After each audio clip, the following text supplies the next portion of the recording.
জুবিনদাৰ চাৰ্জশ্বিট দাখিল হোৱাৰ লগে লগে বহুতে মন্তব্য কৰিছে আৰু এইবাৰো মন্তব্য কৰিলে জুবিনদাৰ বন্ধু ৰবি শৰ্মাদেৱে। আৰু ৰবি শৰ্মাদেৱে কি লিখিছে আপোনালোকে শুনকচোন বাৰু।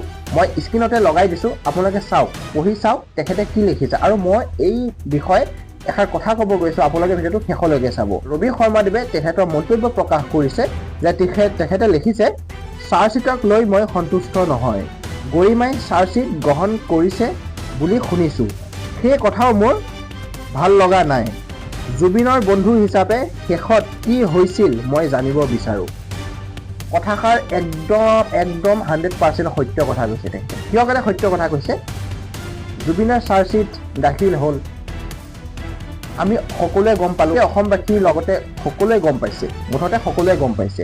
কিন্তু এটা কথা আমি গম পাইছোঁনে আজিলৈকে, যে জুবিন দাক আমাৰ অসমৰ মুখ্যমন্ত্ৰীজনেও যে কৈছে জুবিন দাক হত্যা কৰা হৈছে, কিন্তু এষাৰ কথা আমিতো কোনো গম পোৱা নাই।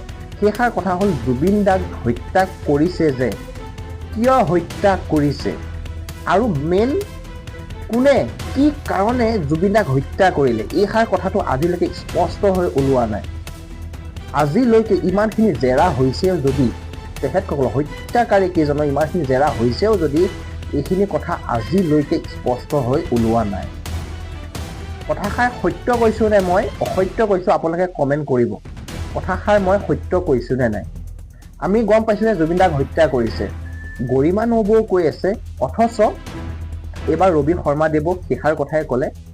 কিয় হত্যা কৰা হৈছে তেখেতে সেইটো জানিব বিচাৰিছে। জুবিন দাৰ বন্ধু হিচাপে শেষত কি হৈছিল মই জানিব বিচাৰিছোঁ। আমিও তাকে, গোটেই অসমবাসীয়ে তাকে জানিব বিচাৰিছে, জুবিন দাৰ সেই চাৰ্জশ্বিটখনত যিটো আপোনাৰ হত্যাকাণ্ড বুলি আছে, কোনে মেইন কালপিট কোনজন আৰু কি কাৰণে হত্যা কৰিছে, কিন্তু এইষাৰ কথা আজিলৈকে স্পষ্ট হৈ ওলোৱা নাই। নহয়নে বাৰু আচৰিত?